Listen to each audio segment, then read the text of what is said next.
The G7 is a group of large economic groups that includes a number of countries with Western liberal ideology.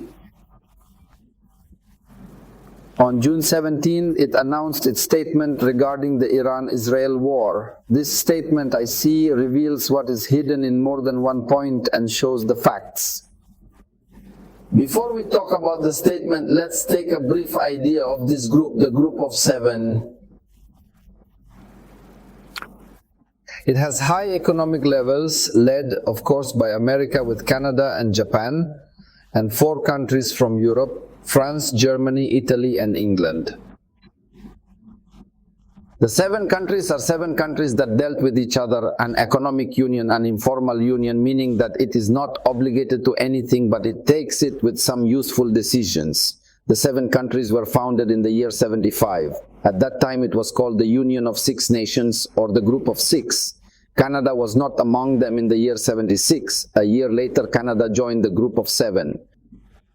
In 1998 Russia joined them, leaving the Group of 8, and then in 2014 Russia left again. They took it out, the group, after it occupied Crimea in Ukraine. Trump sees that the step was wrong, meaning that it was wrong that they were out of Russia, and inside the group it was possible to go with the decisions that the group takes us, but this is what happened. So the Group of 7 returned again from the year 2014. Until now they sit every year in a country of the 7 countries in turn, and the country they sit in is the one who chairs the group. The session was held in Canada, and Canada is the president of the group. She is the one who sets the agenda. One agenda item was discussing Trump's tariff policies. He was speaking on the issue of Ukraine and supporting Ukraine in a war against Russia, and the issue of Ukraine and Russia in general, and the issue of the war between Iran and Israel appeared as a new circumstance that occurred in the world. So they talked about it at the meeting and made a joint statement, and this statement was issued on the 17th, in the last days of this meeting. The statement included several points, the first point being that Israel has the right to defend itself. With the war exercises that took place between Iran and Israel, this means that Iran is the initiator, despite all the phenomena that we have seen and even Jewish confessions in the war, that Israel is the one that struck first. But of course Israel struck it, which was not normal. A number of leaders were chosen and a number of vital facilities were struck. But they say that this is self-defense. It is a preemptive step. Iran is thinking that if it strikes, they support Israel if it defends itself. I don't know how they classify or describe things in this way, and they have the courage and lack of life to mention things in this way. But this is what happened. The second point is that they said that they support Israel's security explicitly and directly. If Israel needs something, and it really needs things from some countries, they take them, and these countries promised that they would continue supporting Israel in its war against Iran, or supporting Israel in general. The third point in the statement is that they said that it is completely forbidden, that Iran possesses a nuclear weapon, even though Israel has a nuclear weapon, and the nuclear weapon belongs to Israel. There is no ability for me, the International Atomic Energy Agency, whether it monitors it or interferes with it. The International Atomic Energy Agency does not interfere with Israel to inspect the nuclear weapon that exists in Israel, but everyone recognizes that Israel has a nuclear weapon. Also, in the statement, they announced that they are calling for a ceasefire in Gaza, something like this, meaning they are beautifying it. But the statement is to show whether they are people who have justice or who have it. Transparency in decisions or statements. This statement reveals the truth in more than one. Who? From one point or more. On the one hand, I am speaking in 3 aspects that the statement reveals and explains to Muslims and non-Muslims, to the whole world. The first point is the absolute hatred of Muslims, Bash. Regardless of whether they are Shiites or Sunnis, this group, this entity or this identity, they do not like it at all. Anything come against her? Hatred may seem from notions, and what conceals their breasts greater sometimes. We imagine that some or all of these countries are friendly to the Islamic world, and we deal on this basis. We take the relations that take place between us. such as economic exchanges sometimes, or partnerships in some matters, or diplomatic visits, comments that contain a yellow smile that has no meaning. It's kind of friendship, but no, it shows up in situations like this.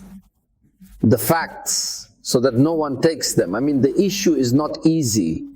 In the very complex religious backgrounds between the two groups, between the countries, the society that is the Western European countries, and between the Muslims. And there is a history, a very, very long hostility. We have had very large clashes between us against Western Europe. In Andalusia. This Andalusia, we are talking about the 1st century. The end of the 1st century AH, meaning we are talking about 1,200, 300 years from now, and the conflict continues between Muslim Andalusia and between Spain and France. The issue also continued after that in the Crusades. The Crusades, very long wars in which Muslims lived dead for a year or more than 2 years in wars with France, England, Germany, Italy and other Western European countries. And also after that we completed conflicts that remained the Ottoman Empire. The Ottoman Empire has enormous conflicts with the Europe in general, Eastern Europe and Western Europe. Means battles that took place several centuries in a row. Then say Western colonialism, most of which is from France and England. Also, of course, Spain and Italy occupied a large number of countries, the Arab and Islamic world, and they also stayed there for decades. So the conflict has lasted for approximately more than 200 years or 300 years, with only different stations, and it is in the east or in the west in this or that country, but they continue. This history is taught in schools and covered in media. In drama and in everything, this European thought means that it is the state of the traditional enemies, the history councils of France, nor the history of Hadras, since each of these stations has a battle with Muslims. Liquidating all of this in a year or years means difficult. This is a deep-rooted issue. Add to all this the Islamophobia that exists in Europe in general, in America, in Canada, and in Japan and in everything. Islam is portrayed as a religion of terrorism. Backwardness or religion, failure to fulfill the right, infringement on the rights of others, and there are many needs that they say in the media. This feeling is entrenched in every one of the presidents of the country since he was a child in school. What does the issue mean? The topic is very complicated. This is number one. It reveals the hidden so that you can remain aware of the friend and enemy in your life in general. The second point we are talking about is the unreasonable flattery of Israel, meaning that we treat it as if it were a spoiled child. I mean, it is as if there is no problem with any mistake, complete overlooking of all mistakes, complete forgiveness of all crimes. They do not have any problem. They do not justify anyone who justifies crimes by saying that they are defending themselves. Perhaps even Israel itself did not say this, but they say this in the utmost terms. Diet, I can understand these words from the lover's defense of his lover or the friend's defense of his friend. I mean, I understand these words from America for the Jews because they have a strategic, ancient, important and religious partnership. Also, by the way. But the Western European countries are very difficult, if I understand this. For them today, they hate the Jews very much. They are Catholics, all of them Catholics. I mean, between them and the Jews, there are very huge enmities. And history remains massive massacres in Western Europe against the Jews. All history, by the way, we are talking about the Middle Ages until the 1940s. I mean, we are talking about a very, very long period. Massacres, expulsions, insults, confiscation of money, contempt, and everything you can say happened from these countries, especially France and Germany, which are the two countries that are the most supportive of Israel, especially Germany. Germany, I mean, kneeling unnaturally in front of Israel in a very striking way to look at, and they hate them. I mean, we do not know how to justify an issue to them except with one word. The word is an interest, their political interest, their economic interest, and their media interest in cooperating with Israel at this stage. The historical, of course. Pressure from America. America leads the world, and they listen to America's words, and therefore they do not want to anger America's beloved. So they do this. This is it.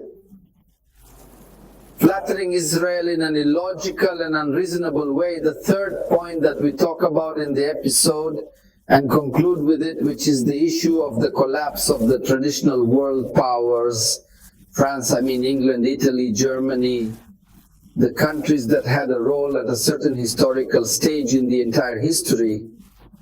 Of course, the old testifies to this. The emergence of America's star or America's leadership of these countries, or these countries have an opinion or voice, and they are walking with America in a natural, automatic way. All of these countries are very economically high. Their economic levels are high. It is originally a meeting of the 7 countries on an economic basis. This means that they are most of these countries whose national income is very high, and their economy together represents huge proportions of the world economy, and therefore they are combined on this subject. But the economic level, they did not let them say an opinion because we are considering it for ours. With our money, we can have a situation or a status. Your money without a force to protect or defend it will be a negative factor, not a positive one. You will find the big powers drooling over this wealth, just as America is, as you see it doing with Greenland or with Panama, for example, or so on. B, there was money, there was an economy, there was power, and there was a pension. It means economic power or economic wealth, and there is no military force to defend it. The strong drool over such places, this becomes wealth, and even over the country with it. That is why our Lord, glory be to Him, in His noble book said, prepare for them as much strength as you can, and from the harness of the horse you will terrify the enemy of God and your enemy with it. He says, glory be to Him, and prepare for them as much as you can, strength. Power includes military power, economic power, and media power, and spiritual strength and faith. Very great, and many types of power, but after what he said about power, they said, and ordered horses to assure you that military power is power, the basis in this power, and it is a very important power than others.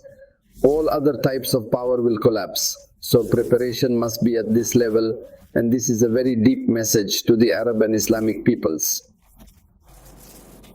They focus on wealth and economy as additional aspects. What we are proud of for ours in the Islamic world requires military force, strong armies, and a willingness to sacrifice and make sacrifices so that this country enhances its prestige, strengthens its status, and imposes its opinion on the world. We ask God Almighty to grant victory to Islam and Muslims. May God reward you with goodness and peace and blessings be upon you.